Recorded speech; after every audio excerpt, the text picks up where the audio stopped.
আসসালামু আলাইকুম রহমতুল্লাহি ওবরাকাতুহ। সকলকে জানাচ্ছি মুফিদ বাংলা নিউজের পক্ষ থেকে আন্তরিক মোবারকবাদ।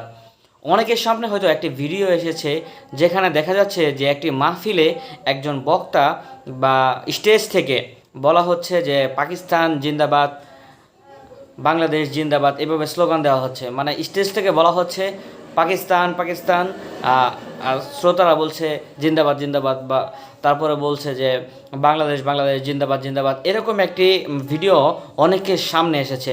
ভিডিওটি একটু দেখে নিন।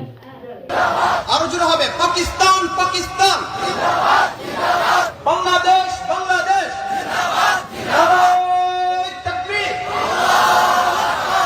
হ্যাঁ, এখানে একটি ভিডিও দেখলেন। তো এই ভিডিওতে আপনারা দেখতে পেলেন যে স্টেজ থেকে ঘোষণা করছে যে পাকিস্তান পাকিস্তান জিন্দাবাদ জিন্দাবাদ, বাংলাদেশ বাংলাদেশ জিন্দাবাদ জিন্দাবাদ। আসলে এই ভিডিওতে আপনারা দেখে অনেকেই গালিগালাজ শুরু করেছেন, অলরেডি শুরু করেছেন।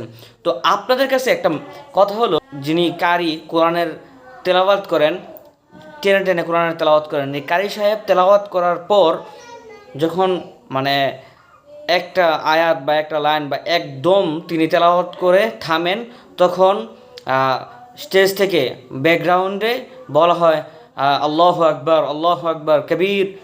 তারপরে বলা হয় ওনার নাম নিয়ে, ওনার যে নাম ওই নাম নিয়ে বলা হয়। তারপরে ওনার বাড়ি যে জায়গায় ওইখানে বলা হয়। তো ওইখানে এই ভিডিওতে ওনার দেশের বাড়ি হচ্ছে পাকিস্তান। তো বলা হয়েছে নারায়ে তাকবীর আল্লাহু আকবার। তারপরে বলা হয়েছে যে পাকিস্তান পাকিস্তান জিন্দাবাদ জিন্দাবাদ। এরপরে আরও কয়েকটা দেশের নাম বলা হয়েছে, মিশর, তারপরে এরকম আরও কয়েকটা দেশের নাম বলা হয়েছে। পাকিস্তানের সাথেই বাংলাদেশের নাম এই জন্য বলা হয়েছে যে বাংলাদেশে আমরা বসবাস করি। তো বাংলাদেশে কেরাত সম্মেলনটা হচ্ছে, এই জন্য বাংলাদেশের নাম ওইখানে বলা হয়েছে। আসলে আপনারা পরবর্তীতে আমি আপনাদেরকে যে ভিডিওটি দেখাতে যাচ্ছি, এই ভিডিওটি দেখলেই আপনারা বুঝতে পারবেন যে এই মাহফিলে আসলে কী স্লোগানটা দেওয়া হয়েছিল। ভিডিওটা দেখতে থাকুন।